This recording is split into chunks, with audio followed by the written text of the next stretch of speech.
What do you call a house cleaner? What is the proper and politically correct term? I'm Angela Brown, and this is Ask a House Cleaner. This is a show where you get to ask a house cleaning question, and I get to help you find an answer. I am the luckiest one here because I get to help you find an answer. And I'm here 5 days a week, and I answer your house cleaning questions. If you have a question, you can go to askahousecleaner.com. There's a little blue button hiding right there in the right-hand corner. You click on that button and a microphone appears. You just start talking to it, and it comes to me here at the show. So askahousecleaner.com. All right, on to today's show. We had somebody who wrote into the show and they asked this question. What is the proper way to identify the women and men whom we hire to tidy our homes to others? What terms are not only politically correct, but respectful? Most deeply, what terms honor the vital work that is done for us and what is preferred? How do you identify your work? Is it a maid service, cleaners, housekeepers, tidying folks for me, or maids?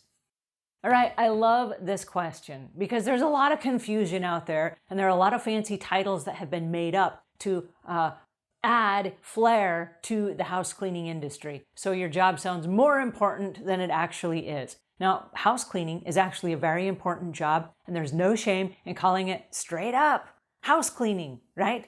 You can call it all kinds of things. There's a girl in my network and she calls herself a dust inspector specialist. What is that? And nobody knows what it is, and it has created this weird aura of confusion around her job and what she does for a living. Therefore, I think she would get more business if she actually called herself a house cleaner, because that's what she is. She's a house cleaner. She doesn't just inspect dust, she also removes it. She's a house cleaner, right? I remember getting one of my very first jobs as a paper boy, but instead of them calling it a paper boy or a paper deliverer, they called it a delivery specialist. And I had no idea what that was. And then when I went to get a job as a wait staff, they had two job openings. They had a sanitization specialist and they had a waiter. And I hired on as a waiter because I knew what a waiter was. But I didn't know what a sanitization specialist was, and it turns out it's a dishwasher.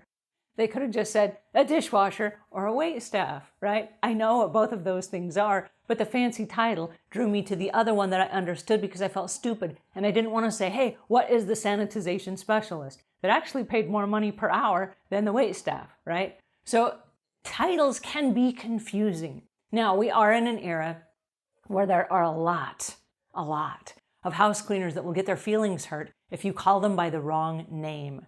And so some house cleaners like to be referred to as cleaning technicians.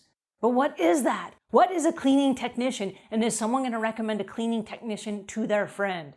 Oh, you should hire my cleaning technician because, well, they can sweep like nobody's business. They're not going to do that, okay? They're going to say, you ought to call my maid or my house cleaner. That's how people refer to maids and house cleaners. And some people say, I'm not a maid. Don't call me a maid. Well, okay, so here's the thing. Call yourself whatever other people are calling you. So if they're calling you a maid, then you're a maid. If they're calling you a house cleaner, then you are a house cleaner. If they're calling you a housekeeper, then you are a housekeeper. Are there differences? Slight differences, yes. But there's also a confusion as to what the job titles include. Now, a housekeeper comes from the housekeeping industry, which are hotels primarily. And the housekeeping checks in on you once a day. They do the turn down service at night. They put little caramels on your pillows or what have you, and they refreshen your soaps and things like that.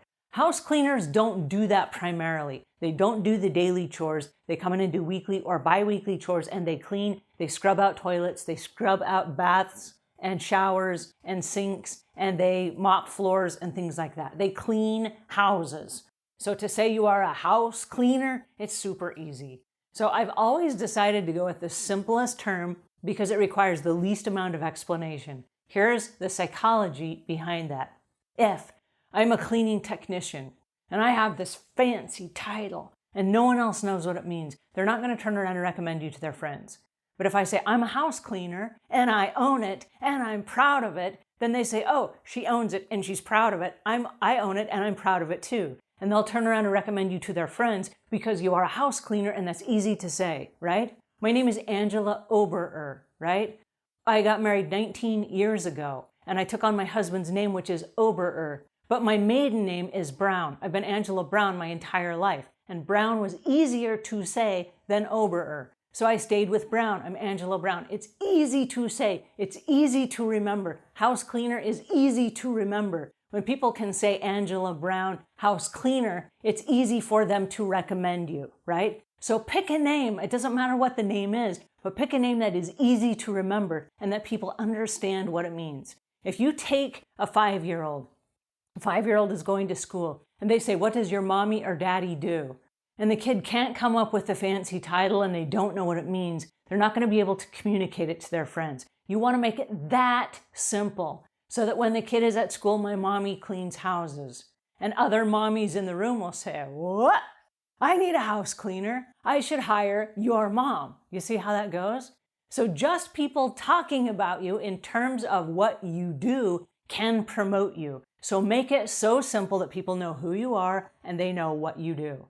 When I moved my business online in 2016, many of my friends had called me the house cleaning guru. Well, guess what? The house cleaning is keywords for SEO that goes great with Angela Brown. And so I wanted to keep that title together so people still knew what I did. So even though my title could be consultant or, trainer or coach or whatever it might be, the house cleaning guru still said, I do house cleaning. It was very easy to manage and easy for people to recommend. So I don't care what your title is, it really doesn't matter. What matters is that people remember it and that the search engines can find you when they're looking for a house cleaner, okay? So use whatever terms are available to you that are easy to find and easy to remember. So maids, yes. Housekeeping, yes. Housekeeper, yes. House cleaner, yes. Cleaning technician, okay. People will still find you that way. Dust inspector, maybe. Stick with things that are easy to remember and easy to recommend, okay? What do you call a house cleaner? A house cleaner. All right, I hope that helps a little bit. If nothing else, we had some fun together today. Give me a thumbs up. Leave your comments or questions in the notes below. And until we meet again, leave the world a cleaner place than when you found it.